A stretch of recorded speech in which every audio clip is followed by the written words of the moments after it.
Welcome back to the Drive Home Reviews podcast, where I review the movies that I have just seen as I am driving home from the theater. And it feels so good to legitimately and completely enjoy a movie again. Man, it has been a long time. It has been a rough year so far at the movies. And I know we're only, heading out of March, so it's only been 3 months and there's plenty of time for it to bounce back. But just the offerings that I've seen this year so far,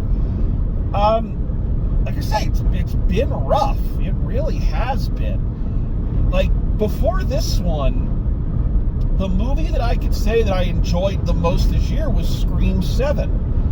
And even then, there were things about it that I was like, I don't know why they did this. I don't know why they went and did that. It doesn't really make a lot of sense. It would have been better had they done it this way. So there were still a lot of asterisks and caveats to go along. But this is one that I cannot think of anything. I legitimately can't.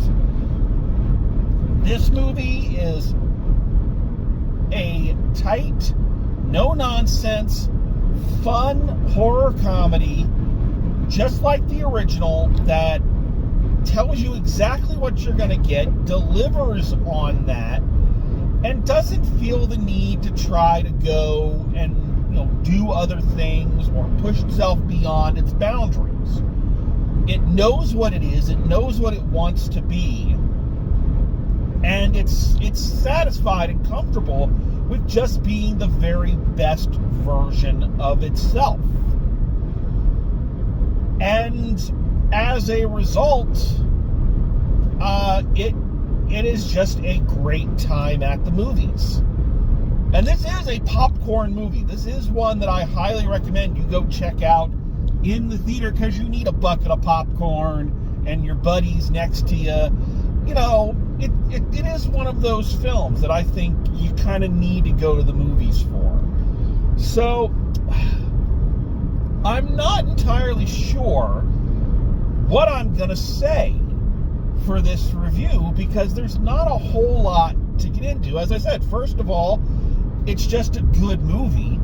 And second of all, there's just not a lot in terms of thematic elements or subtext or anything like that that really needs to get, dug into.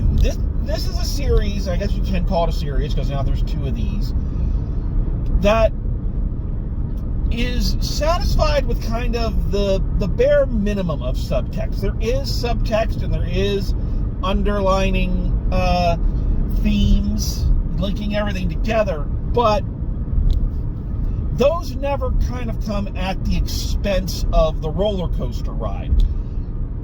They service it, which is, again, something that this film does very brilliantly. But it doesn't leave you with a whole lot of ground to cover. It gives you kind of the lazy critic out of, if you liked the first one, you're gonna like this one. And let's start there. Let's start with the first one. Let's just, for those who might not know or have forgotten, because it's been a minute.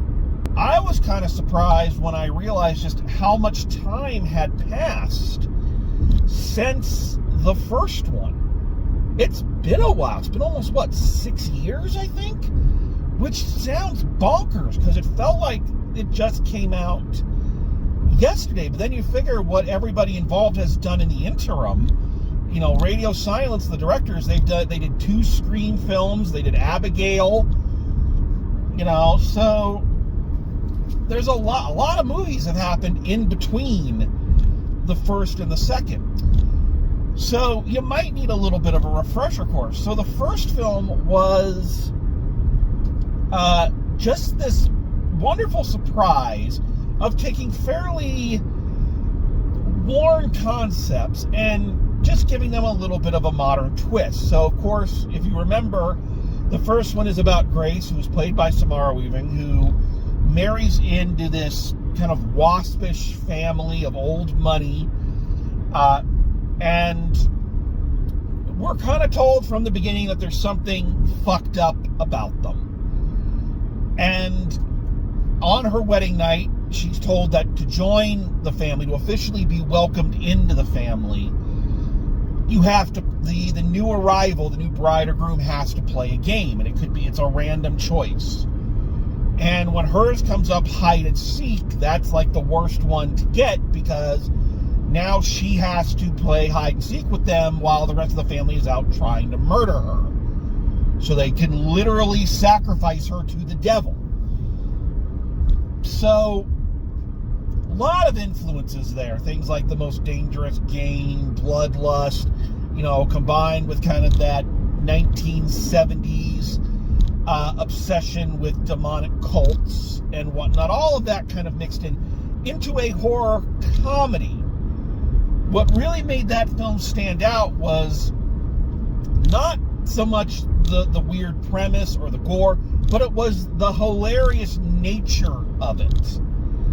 Of, the people hunting her being really incompetent and not knowing how to use the weapons that they have to hunt her with.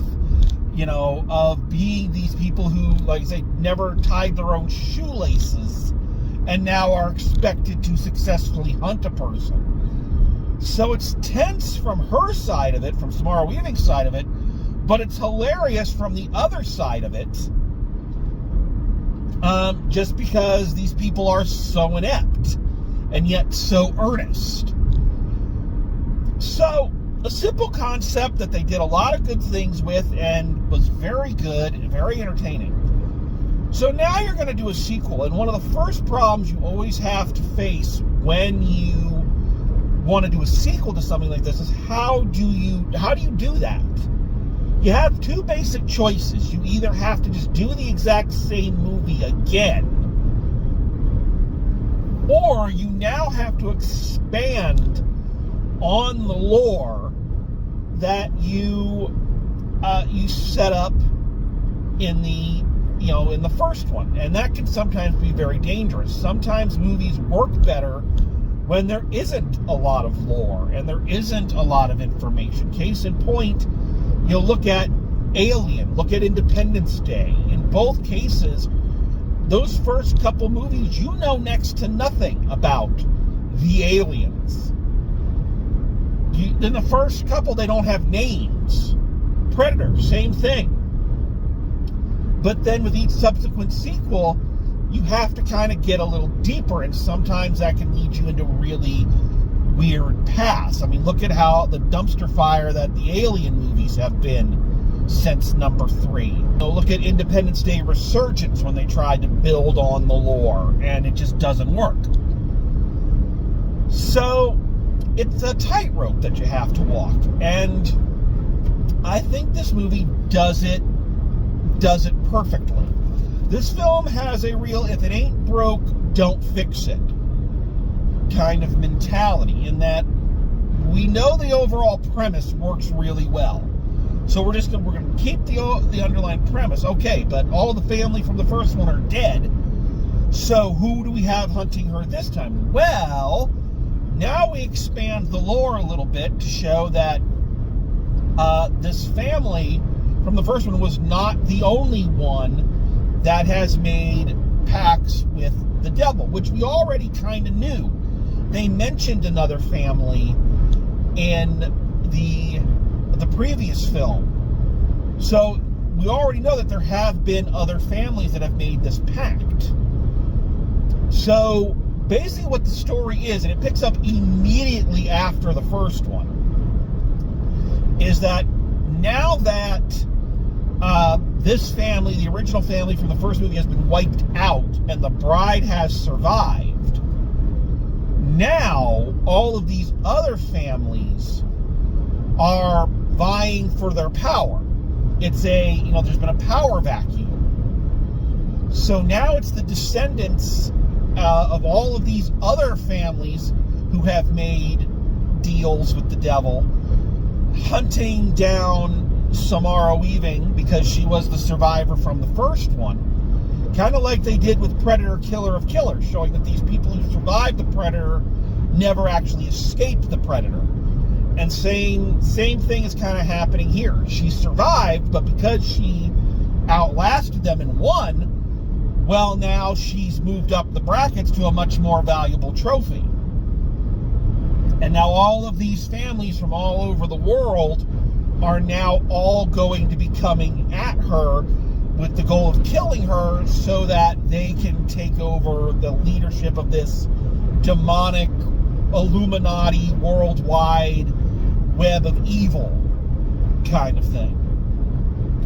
Okay, that is a great way to expand it. Not only do we does that make sense in context, but it also affords you a lot more opportunities.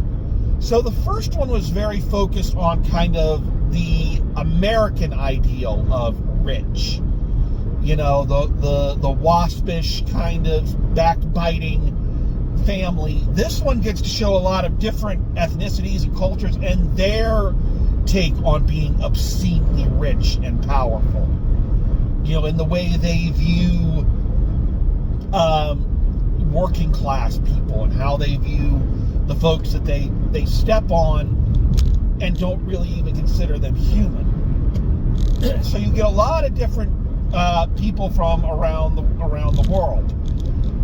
What's also interesting about this one is that unlike the first one, where everybody was kind of out of their depths on the side of the hunters, this time you get a nice variety. There are some who are very schooled and have been practicing and have been training for this. There are those who are complete novices and think that just having a bigger weapon is going to do the job for them. There are those who, you know, want the power but don't want to do the dirty work for it. There's a nice smattering. So, again, the social commentary that was present in the original is present, again, only on a much wider scale. All of our hunters are very good. They're very colorful. It's almost like I watch this one and I feel almost like I'm watching a video game movie like Mortal Kombat or Street Fighter, where all of the characters and all the different families have their own identity and they're easily distinguished. You know kind of right away who each one is, what their deal is, which makes it a lot easier. In the first one, the characters were fairly diverse, but I kept confusing the sister with the brother's wife. I kept confusing them. But here, the costumes, the ethnicities, everything, the weapons, everything's a little different. And you can really keep track of who's connected to who. And I think that was very smart. Leading this, of course, is Sarah Michelle Gellar, another one of my 90s crushes making a comeback. So excellent to see. As a pair of twins from the current ruling family who are desperate to keep that seat of power in their control. So it's always fun to see Sarah Michelle Gellar play a villain. This is more akin to her Cruel Intentions kind of character. You can also tell, I found a picture when I was looking for the images to use for the YouTube version of this. You can tell that her Buffy character is very, very much the influence for our two leads here. And her character is a huge influence on the movie itself and the directors themselves and the writers themselves, because there are a lot of visual cues from costumes to weapon choices that are paying homage to Buffy the Vampire Slayer. So having her here, it really does feel like they are honoring kind of one of their big influences, and she carries herself like that. She is a bad bitch. and you love her in it. She's so good, and it's wonderful to see her back. So our villains are, you know who else is great as a villain? Elijah Wood is in this as the lawyer. He has no other name. He's just kind of the spokesperson for this mysterious benefactor. Mr. Labar's, I think is what they call him, but it's the devil. Let's just call the spade a spade. And he's kind of the keeper of the rules. He lays out everything. He tells everybody, this is what's allowed, this is what's not allowed. These are the consequences. And yeah, very good. Elijah Wood is blessed/cursed to always look like he's 12 years old. So even though he is not, he still looks like a boy. So it can be very hard for him, just in terms of the parts that he takes, to play characters other than these innocent Frodo Baggins kind of roles.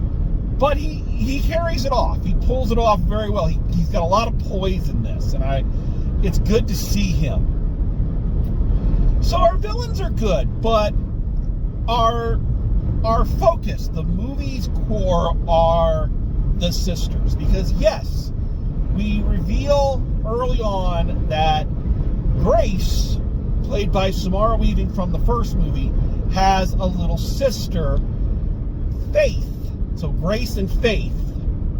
And they hang a lampshade on that these two beings that are fighting against the satanic cult are called Grace and Faith.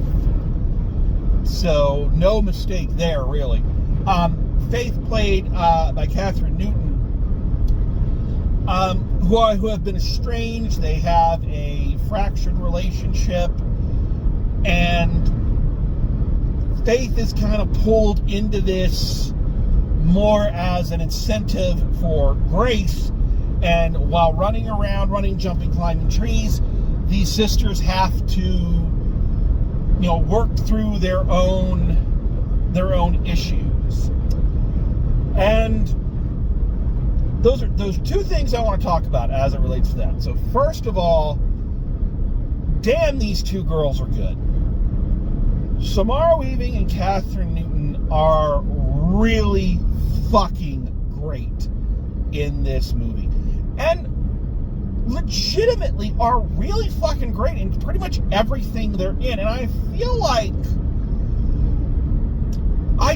these two have very quietly been building up a strong filmography of quirky, bizarre little roles and characters, and have very quietly established themselves as two real powerhouse players. But it doesn't seem like they get the attention like of other more recent Hollywood blondes like Margot Robbie or McKenna Grace. But they have been quietly building this seat of power and coming up with two of the more unique and diverse filmographies in modern Hollywood. They are really, really good actors. And if you look at their filmography, obviously Radio Silence, the team that directs these movies, knows that too, because they put Samara Weaving in Scream 7. Catherine Newton was in Abigail, and then in this one, Catherine Newton has also done a couple other horror ones like Lisa Frankenstein. She also did Freaky. So, yeah, she was the kind of grown-up Cassie Lang in Ant-Man, Quantumania, and I think Avengers Endgame. I don't know if she's going to be back for any more Marvel movies, but yeah, two really stellar bodies of work for two very young, still kind of up and coming talents. And I think when they finally explode, they're gonna explode big. And what's so wonderful is that these two work together so well. I believed they were sisters. Like, I honestly believed watching it that they were sisters, that their love for each other felt genuine, their anger at each other felt genuine. And this leads to my next point, and I think this is something really important, because I've mentioned this twice now this year in terms of horror movies, that I'm not a fan of manufactured conflict. Saw this in Primates, saw this in Killer Whale. I made big deals of it then. But these movies that feel like they have to have some kind of conflict between sisters or friends, because somehow that makes the movie better, and in both of those cases, it was completely unnecessary. Here, the conflict between them actually does make sense. It makes sense thematically, because one of the underlying running themes of both of these movies has been family. In the first one, Grace really just wants to be a permanent part of a family. And in this one, she is reconnecting with the family that she kind of left behind. And the conflict between them is very genuine. And it mirrors it gives us looks into their characters and their relationship as the film goes on. Because in both cases, both of them have an opportunity to run and leave the other one behind. And, you know, that decision to do or not is one of the major themes and one of the major elements of this film. So, I don't feel like this is manufactured conflict. I think like this is organic conflict that plays into the narrative and the themes of the film. So, and the two of them play it so well. I myself do not have siblings, but I've known enough siblings, people who do, I've been around them, to know that there is that bond, that you can be mad as hell at your sibling and hate them sometimes, but you also can never really leave them behind because they're your sibling. They're your blood. They're your family. So that conflict makes sense. It doesn't feel like it was just tacked on to pad out the runtime. So, yeah. So that relationship and those two actors specifically were phenomenal. Other than that, I don't have a lot that I can really get into, because basically everything about the first movie is here with this one. The colorful characters, the unique settings, they change up the locations a bit. I guess the only thing I would have done maybe is this time the action takes place on the grounds of this exotic resort, and some of the action takes place in like a ballroom and a like the laundry room of this hotel. I would have spent more time in the hotel. I think there were a lot of things, a lot of places you could go in there and do some fun things with, you know, but that's a minor thing. That's just it would have been nice, but it's not, you know, it doesn't ruin the film at all. The action is still a brilliant combination of horror, action, and comedy. Like, that is such a hard balance, but they strike it so well. Especially, I'm not going to give anything away, but especially in one fight scene between Samara Weaving and one of the assassins, where they both end up getting maced. And so they're just there swinging their arms around wildly, trying to find the other person, you know, like two little kids. I'm gonna be doing this. If you get hit, it's your own fault. Okay, then I'm gonna start kicking air like this. And if any part of you should feel that air, it's your own fault.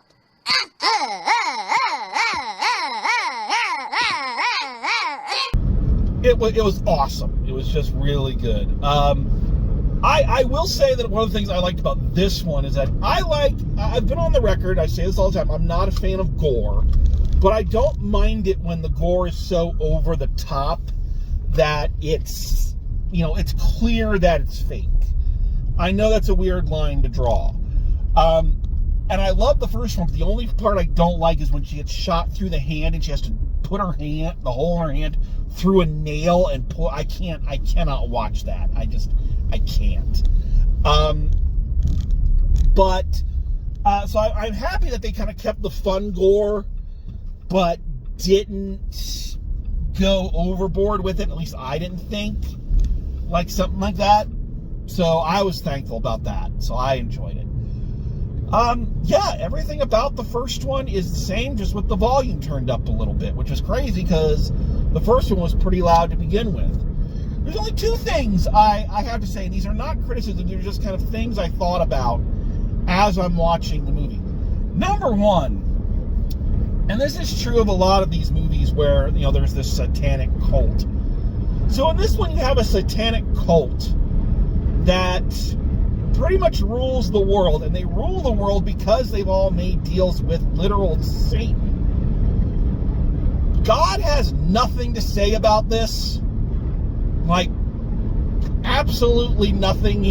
There's just a... When the time is right. Dad? Let's see where he's going with this. Stop! This has gone on just long enough! I have a hard time believing that. I'm not a theologian by any stretch or a religious man, but I have a hard time believing God would just let this kind of go on and be like, well, all right, free will and all that. And I noticed that in a lot of things, like Buffy the Vampire Slayer, there's the same thing. You have all these demons from hell, but there's no heavenly intervention. Supernatural, I have to give them credit. They actually did cover that and make it a plot point, so... but yeah, I always find that weird. But then again, by the same token, in a lot of those movies, the cult usually get their comeuppance. So maybe God doesn't need to intervene, or maybe he's intervening through, through that. I don't know. But it's always something that's kind of caught me off guard. The only other thing about this, and I've been wrong before, thankfully, is that if they decide that they're going to do a Ready or Not 3, I'm not sure where you go with it from here. I feel like this one went pretty far with, from one family to a world-dominating global conspiracy. There's very little you can do from there, right? So, unless they decide, I guess they could maybe do a prequel, go back and show, some of these other instances where this has happened, but then you're just kind of retreading ground. How are you adding anything? The only other thing I thought of is that now, in the end of this one, so I guess spoiler alert. Spoiler alert! Spoiler alert. Maybe say spoiler before you give away the end of a movie, okay? So, at the end of the first one, this one family is wiped out. In this one, apparently the entire evil global conspiracy has been wiped out. So I guess now, if they wanted to, they could... Now the devil would start making new deals and start, start corrupting new families, and maybe they need to go after the bride to get their seat of power. I don't know. Maybe. That's the only thing I can really think of. And I bring that up because I would be fine. I loved this movie. I loved both of these movies. I loved this movie so much that when I went home, I watched the first one again because I wanted more. And that's a good thing. That I would be satisfied if they just said, you know what? We're good here. We did it. We did two really good movies. Let's leave it and go do something else. I would be very satisfied if that's what they did. And I think it'd be smart if they did that.